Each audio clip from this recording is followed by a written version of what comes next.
नमस्कार दोस्तों। Daily news India 1.0 में आपका बहुत बहुत स्वागत है। मोदी अडानी एक है तो सेफ है, बट गए तो समझो कट गए।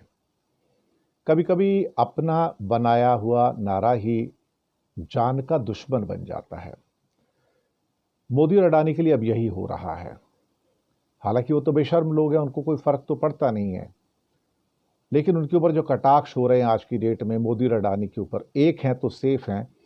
और फिर एक सेफ में से राहुल गांधी ने भी एक पोस्टर निकाल लिया भाई, निकाल के दोनों एक साथ में दिखा दिया। सेफ का मतलब यहाँ दिखाएगा तिजोरी, तो तिजोरी के अंदर दोनों एक साथ हैं।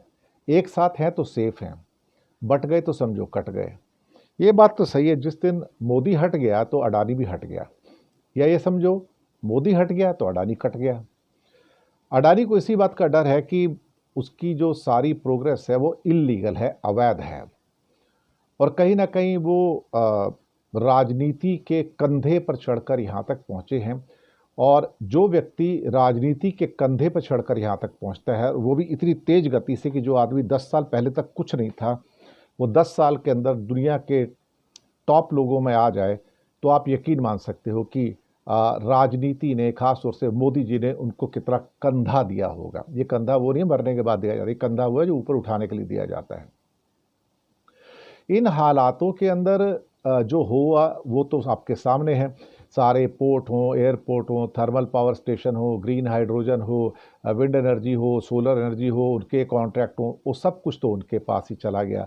जो नया प्रोजेक्ट आता है वो उनके पास चला जाता है। अभी एक सेमीकंडक्टर का आ रहा है प्लांट, वो भी, हालांकि कुछ और प्लांट भी आए हैं, लेकिन अब सेमीकंडक्टर का भी जो नया प्लांट है वो भी एक तरह से कहा जाए तो इस समय अडानी के पास एक और प्लांट जाने वाला है। तो अडानी मोदी तो एक है, लेकिन क्या उसका जनता के ऊपर कोई फ़र्क पड़ेगा? क्या चुनाव पर कोई फ़र्क पड़ेगा? क्या उससे कोई ऐसी सिचुएशन इमर्ज होगी जिसको हम ये कह पाएँ कि भई इसका महाराष्ट्र के या झारखंड के चुनाव में कोई ऐसा बहुत बड़ा अंतर पड़ जाएगा? तो मुझे नहीं लगता कोई ऐसा अंतर नहीं पड़ेगा। भारत की जनता ने अडानी के मुद्दे के ऊपर कुछ भी रिएक्ट करने से अब इनकार कर दिया है। उन्हें इस बात का भी कोई गम नहीं है कि अडानी इल्लीगली इतना ऊपर आ रहा है। हम भारतीय व्यक्ति समझ कहा जाए तो अब इस सच को स्वीकार कर चुके हैं कि हमारे बस की कुछ नहीं है, जो ऊपर बैठा है वही सब कुछ है।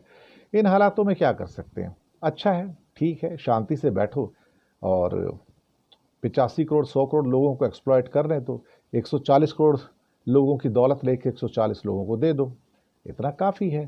बाकी जो होगा देखा जाएगा। खुश रहिएगा, मौज कीजिएगा। धन्यवाद आपका।